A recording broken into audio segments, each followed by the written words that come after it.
Hello, everybody. Welcome back to the SOM TV podcast. This is Jason Wise. I am beside myself excited to let you know this Friday, July 29th, our new show Pairings premieres. This is a look at the greatest restaurants in the entire world, and it has been a long time coming. We start with Single Thread Restaurant, and if you are a foodie or somebody who is just enamored by the science of the best food and wine pairings, you are going to love this show. This Friday, July 29th, it premieres only on SOM TV, somtv.com, $49.99 for an entire year. You definitely want to subscribe. On today's episode, I'm going to be speaking with Andrew Allison and Cameron Robley from Cuvée Collective. This is part of my ongoing fascination, and I think the world's fascination with NFTs. What is an NFT? How does it work in wine? And every single time I think I've answered these questions, I meet another group of people who are doing something, I would say, breaking ground or making me question what the identity of that word is. And they are doing just that. So I'm going to have Andrew and Cameron try to explain to me how they are changing or going to change the wine world with using NFTs. And it's great to have both of them on the podcast for the very first time. So you two, how are you? And welcome to the SOM TV pod. This is like an ongoing thing of me talking about NFTs. You guys, this is like the 20th time you've done this, right? Yeah, it is. Thanks for having us. Oh my God, of course. So let's start with this idea, a little bit of your background. You know, NFTs in wine are hard to wrap your head around. No? Yes? Does it seem easy? Do you have an easy time explaining this? Who wants to take this one? I'm happy to jump in. I think terms like the blockchain are really daunting. And then once they're described as an open ledger that anyone on the internet can validate who owns what, and the rarity of whatever the collectible is, it really helps simplify the word. The word blockchain doesn't need to be as daunting as it is. It's just an open ledger that anyone else can see the number of transactions that have happened.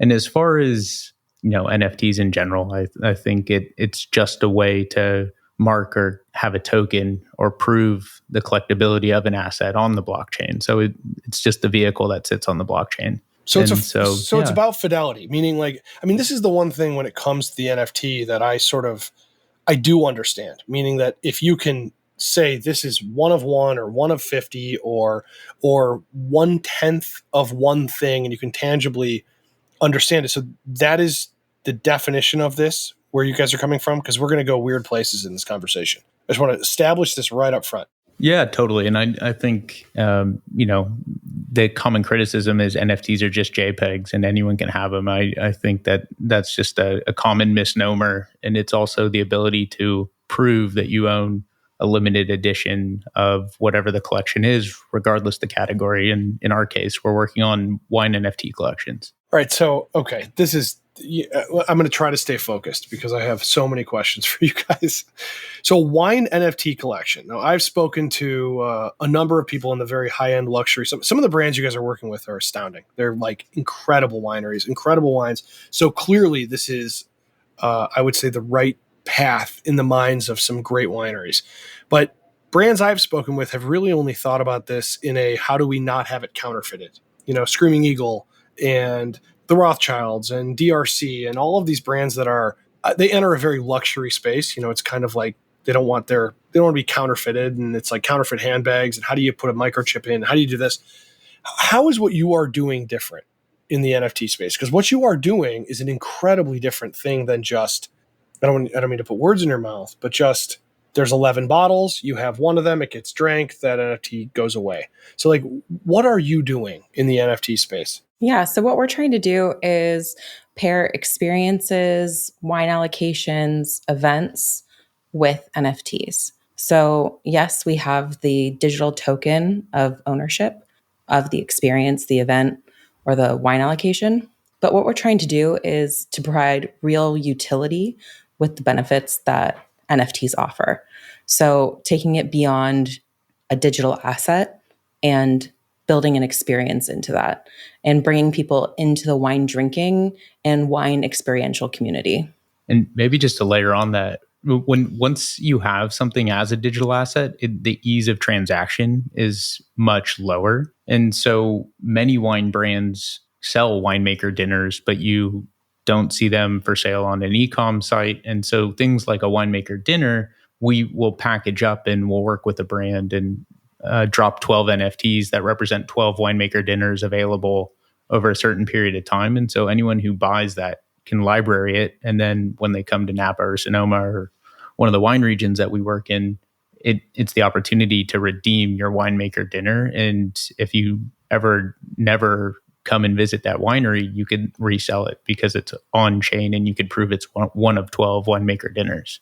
And so what's different from just having a ticket for that? I mean, how is that different than just having like a, I don't know, like a physical, like I bought a ticket on a website for a thing? I think in the winemaker dinner example, it's a proof of provenance so that you can actually prove that it is one of the 12 original winemaker dinner tickets. And so that's the reason you'd put it on chain.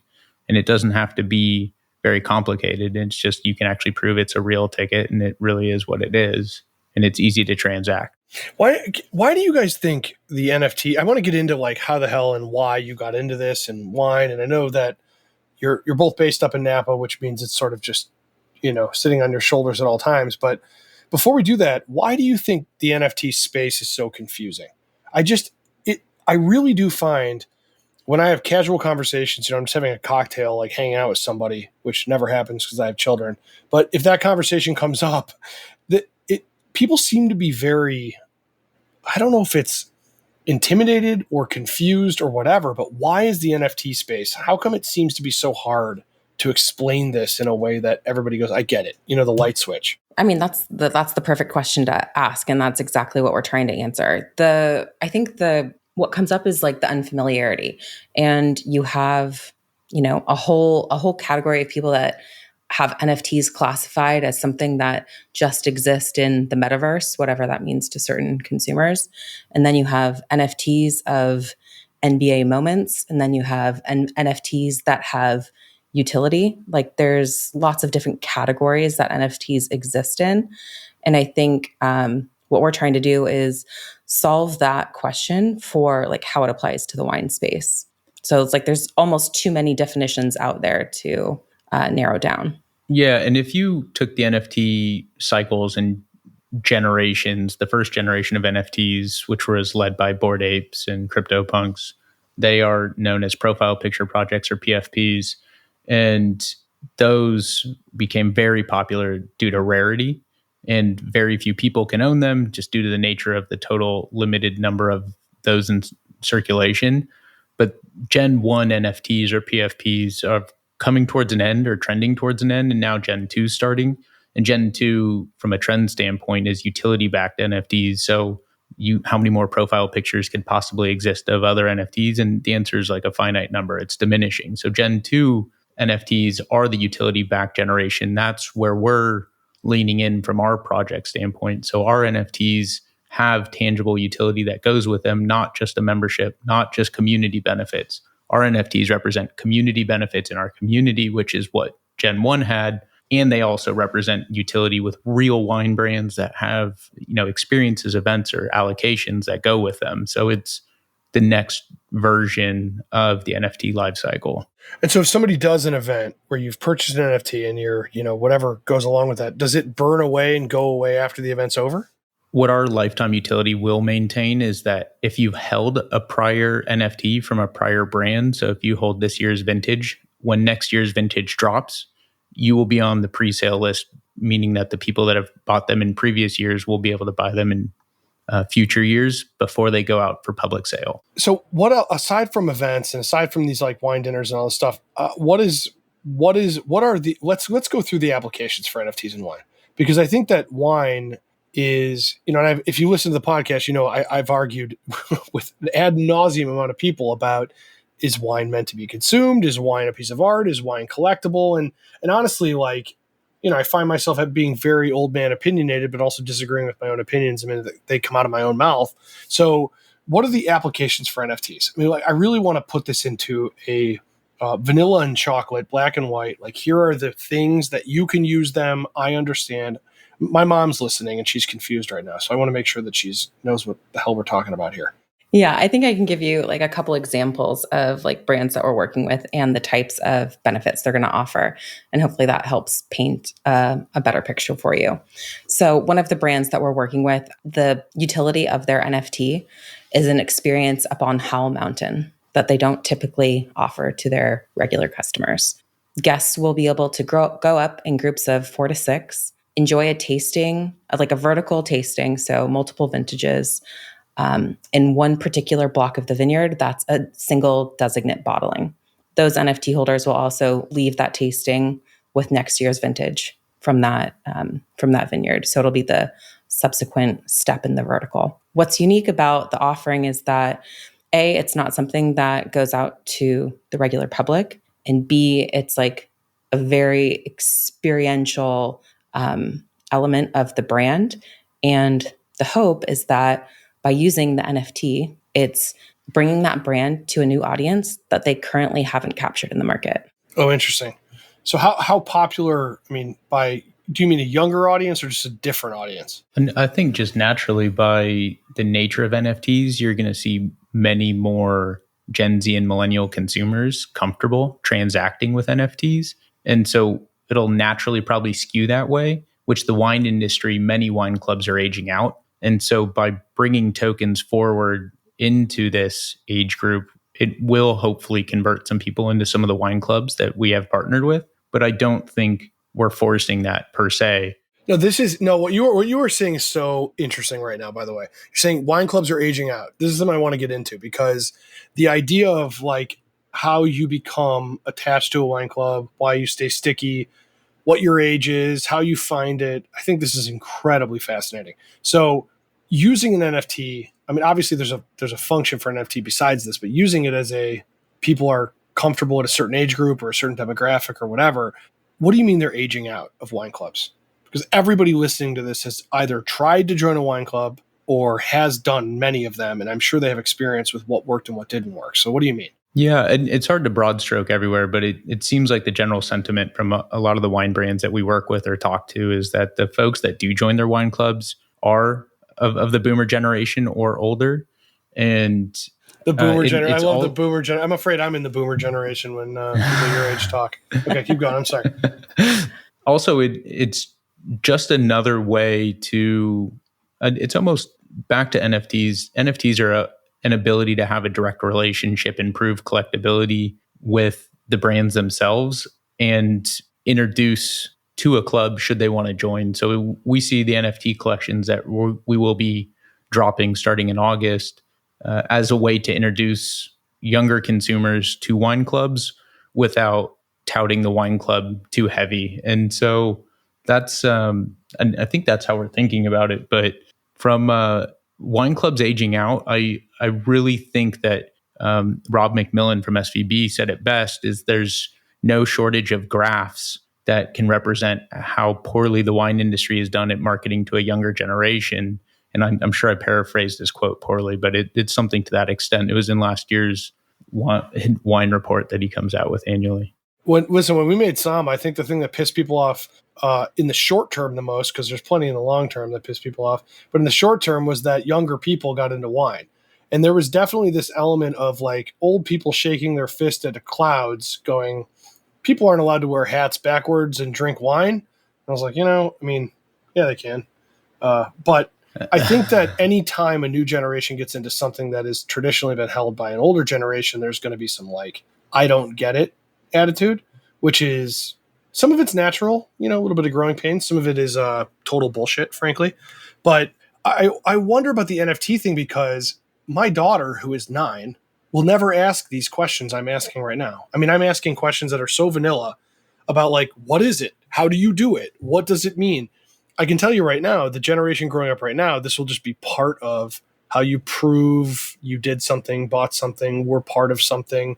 I don't know how the whole metaverse thing is going to line up. But I do think there's going to be a web like 2.5. And when I say web 2.5, you see platforms like Instagram are going to verify ownership of a few chains. And so the blockchain that we're building on is called Flow. And other projects that are on that chain are like NBA Top Shot, which has done something like 1.2 billion in NFT transactions at basically basketball cards on blockchain.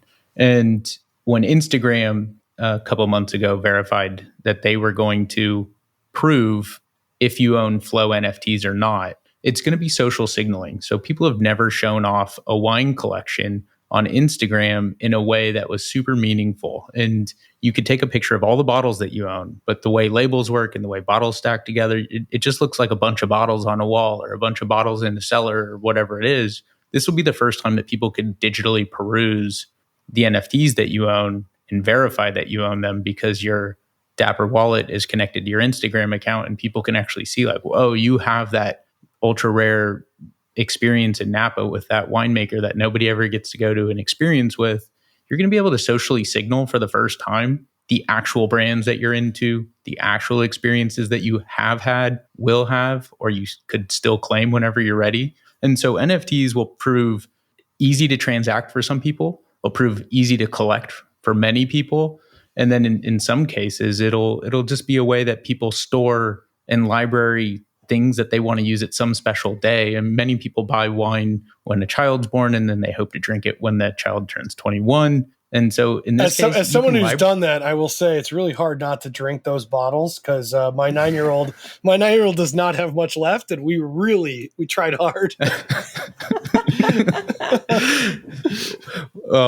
No one could fault you from wanting to drink nice wine. But I think the social signaling is something that consistently is undervalued in NFT conversations. And it is so prominent everywhere you go. I mean, how many people have you met that wear a Rolex just to let you know that they can afford a Rolex? And then, so on and so forth. Like everything people do, it's either expression of self or social signaling. And either one, it's the same output. And in the social media generation, people are going to want to know what wine you own, whether as an expression of self or you socially signaling that you can afford that wine. Yeah. And Jason, I imagine that you experience this all the time when you go to tasting groups. And after the tasting's over, what do? We all line up the bottles and we take that picture. And some of us put it on decanted, and some of us like that, how you remember the bottles that you drank and how you kind of like say, oh yeah, this was sick. This is what I drank with my friends over the weekend. Yeah, no, you're not wrong. You are not wrong at all. As a matter of fact, I did that last weekend. So yeah, I think 50% of the people listening to this did that last weekend in some capacity. For sure. Whether they want to admit they outwardly did that or not, I'm just hoping to take those pictures when you're drinking old champagne with Shakira. Yes, Shakira. I'll be waiting for that invite eagerly. I won't have to worry. Shakira, just as a tangent, I was just up in Napa with her, and she's taking plenty of pictures. You don't even need to. She's taking enough for everybody. No, I think that speaks to like the social signaling that Andrew was talking about. This is like another evolution of that. Yeah. Okay. So, but now the question is, and I know that Andrew, I know you come from, well, both of you, from some tech aspect and some marketing aspect and everything. Why wine? I mean, is it a proximity thing? You're around wines, you understand it. I mean, why not like luxury historic cars? Why not the shoe market? People collect shoes. Why not? And I ask this as a devil's advocate. I know I love wine. I mean, I've devoted the last like 12 years of my life trying not to be called an alcoholic, but live in the space. And so, why wine? Why wine? And so I'll answer for myself and I'll pass it over to Cameron, but I think our stories intersected in college. And so I grew up in Napa. My family owned 7 acres of Cabernet on top of Atlas Peak. See, this is really important. A lot of people don't grow up in Napa. I mean, yeah, this totally. is a rare situation, honestly. Yeah. And so I was around it a lot as a child. My dad always made wine. He didn't make it professionally, but we'd always make like 50 or 75 cases in the garage growing up. And I ended up at Sonoma State. I did my undergrad in wine and finance, and that's where I met Cameron. We had a lot of our wine business classes together. And so right out of school, I had sold an app to a liquor distributor, and I was making all my money in that app with my friends selling ad space. So like Miller Coors, Vodka Vodka, Red Bull, they were all buying ad space from us. And then we moved to San Francisco and we built and sold an ad network to the Blackstone Group with our friends. And so that's how we got into like mobile apps and tech. And and that, but the background was always wine. The family was always into wine, and we've always been into wine. We've always stayed in Napa. And so wine was never in question. And when you look at building provable collectibles on a blockchain, one of the most collectible assets, lifetime, has been wine, and in all time. And so it just made sense on a 10-year bet. The wine industry is going to be in Web3 on a blockchain in some way, shape, or form. And you just need to start. And that's what we did. That's what we did when we started this business. But Cameron's got a killer wine background as well. So I'll pass it over to her and let her share her background. Yeah, well, I didn't grow up in Napa. I grew up in the greater Bay Area. So not even really wine adjacent. I come from a family of tequila drinkers, and they will enthusiastically tell you that they would never have cared about wine. But that story changes further down the road. Again, I went to Sonoma State with Andrew, and afterwards also was in the business program, had a concentration in management and also in wine business, and kind of got bit by the production bug going out of college. I did a vintage, kind of took a break during the last semester of my senior year and went down to Chile for a harvest down that way. And I was like, yeah, this is definitely the way I want to go. So didn't necessarily follow like the marketing and strategic operations part of the program, but chased vintage for a couple years, followed the northern and southern hemisphere tracks, and landed in Napa for a harvest job. I think the interesting thing with this is it's kind of like ski bums, where they you chase like the snow on the northern hemisphere, the southern hemisphere, and when it comes to wine, I know many, many, many people. Meg Zobek's one of them, who we work with all the time, who went around the world and traveled based on when the harvest was happening, and you chased what you called vintage. It's not something people think about, but it is something that if you're like a wine bum in a good way, I mean, that is a positive term, you are trying to go around and learn as much as you possibly can. So I just wanted to like interject and say that that's what that means. You're traveling around, you're doing harvest, you were in Chile in the Mayapo Valley, right? Kind of that area? I was in Casablanca at a place called Veramonte. Yep. Oh, very nice. Yes, very nice indeed. I came back to school, finished up, and then went up to Flowers to do another vintage. And anyways, I won't bore you with my resume, but followed the production route, came to Napa for a harvest, and then never left. I met my husband, have a house and a dog, so it's a little hard to leave them after that. But yeah, no, I was in production for a good decade or so, and my husband's also a winemaker. So at a certain point, we needed to diversify the family skill set a little bit. And I still make a little bit of wine on the side and consult for a project, but I was really happy to pair up with Andrew and work in a new capacity, also in the wine business. But I've absorbed a lot of really interesting things over the past decade. And I feel like there is so much space for innovation in the wine business that I'm really happy to contribute in that way. You talk about like being a boomer. Is there any fear that like putting wine digitally takes away from its kind of analog it's a very tactile thing. You're actually farming, you're holding this bottle in your hand, you're touching the glass, you're tasting it. Does making it a digital thing take away from that? What do you guys think? I mean, I've asked this to others in this space, and all right, go ahead.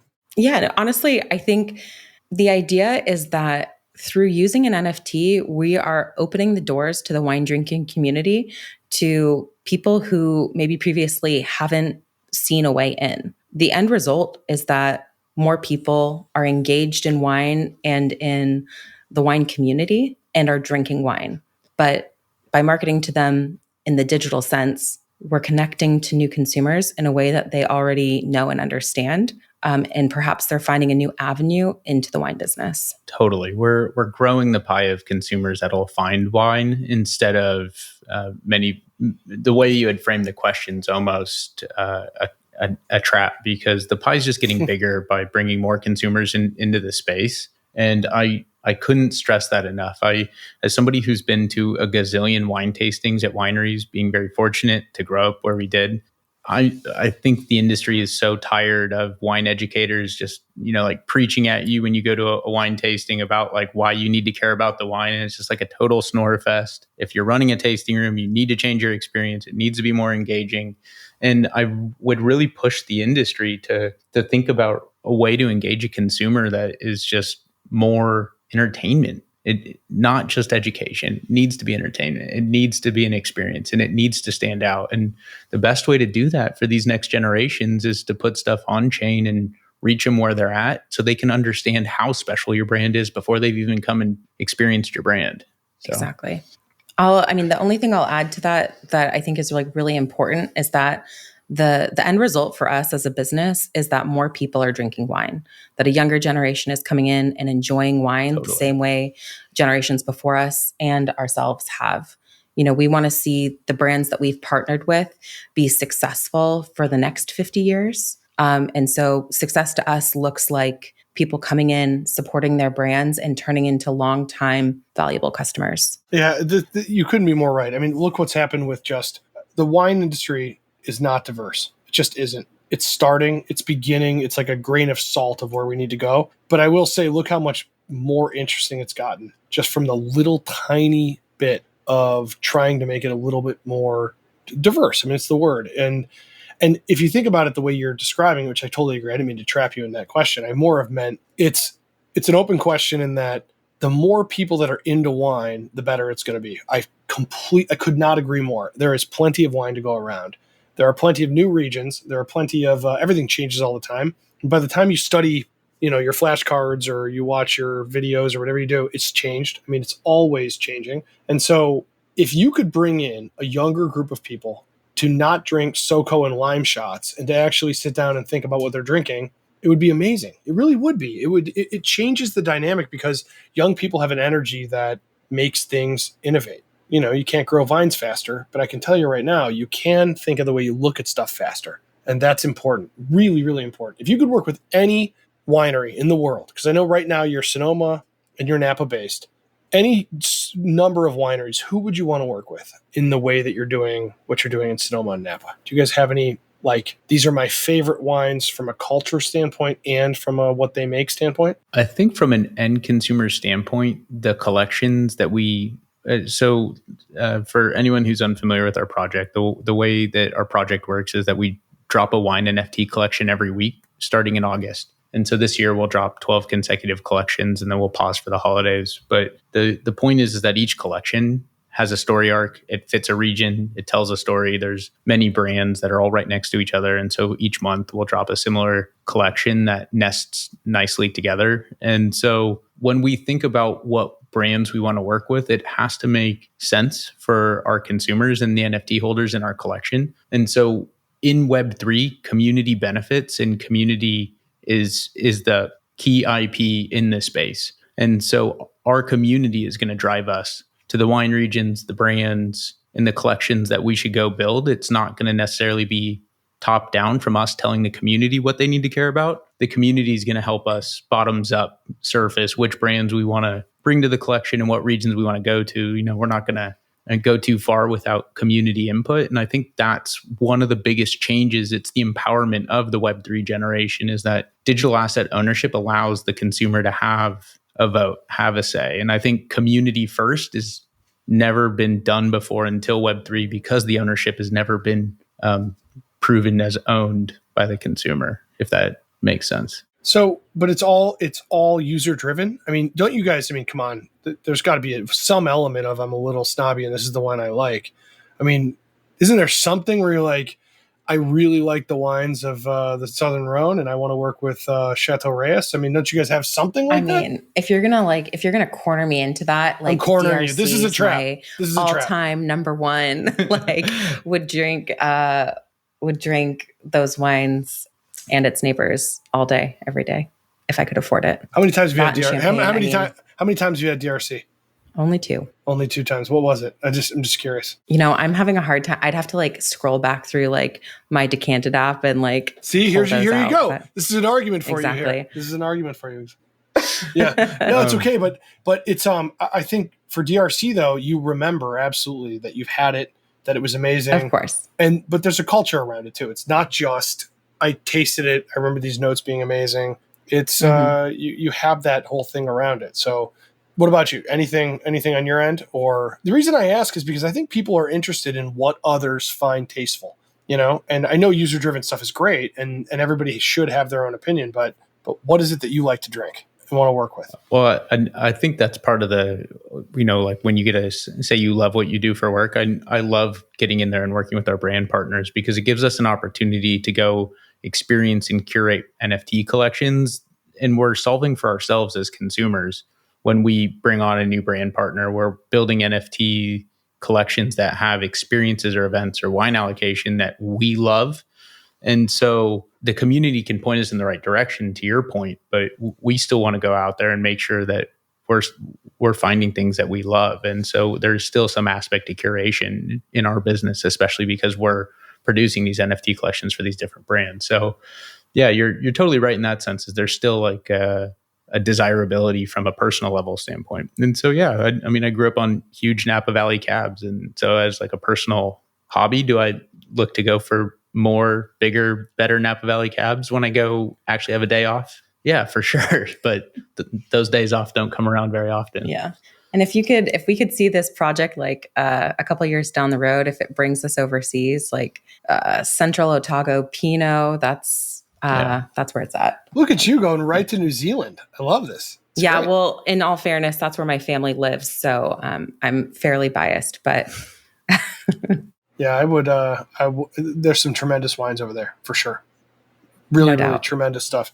That's amazing. I think that I'd like to see you work with some of the older brands in Europe. I mean, I know that DRC is at the forefront of embracing technology, but mostly they were forced into it from a counterfeiting standpoint. Same with Lafite. Right. Same with a lot of the first growths in Bordeaux. It would be interesting to see if you could get some of the legacy stuff in like Cornas or Côte Rôtie that I don't think consider this space very much, and they will eventually for sure. And I'm sure the younger generation taking over will sort of stack that up, but it'd be interesting to see it work. I believe that the evolution, it's going to start here and start maybe in certain parts of Australia, and I'm trying to think where the younger wine regions are, but it's a fascinating thing. How do people, if they want to get involved in what you're doing, where do they go? How do they do it? And especially learn more, about what you're doing. It's an endlessly fascinating thing for me, the NFTs and wine, because I do think I agree that you two are right. It is going to be a monstrously important thing.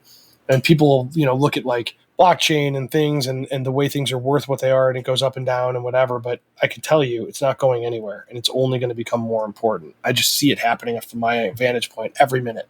So how do people get involved if they wanted to? So if people are looking to find us, they can go to cuvecollective.com. We also are active in Discord and Twitter.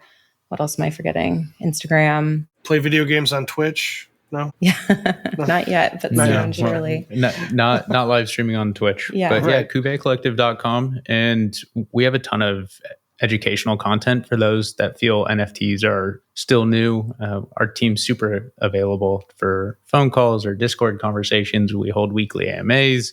Many winemakers drop into our Discord and have conversations with our community as well. So there's many ways to access us. We'll tell our story to anyone that'll give us the time of day. But when it comes to onboarding, I think anyone who might be interested in Web3 should just start, because it's a great ecosystem.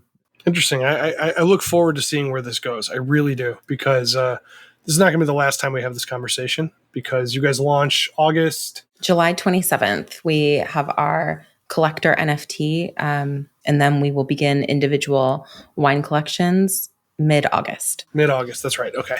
Amazing. Well, I wish you the best of luck. You two are not going to sleep for 3 to 9 weeks, and I hope that. No, seriously, I'm looking forward to seeing how this turns out, and hopefully our audience here has some questions for you, and I hope they're very nice. Be nice to these people, audience, who will follow this journey. I look forward to it.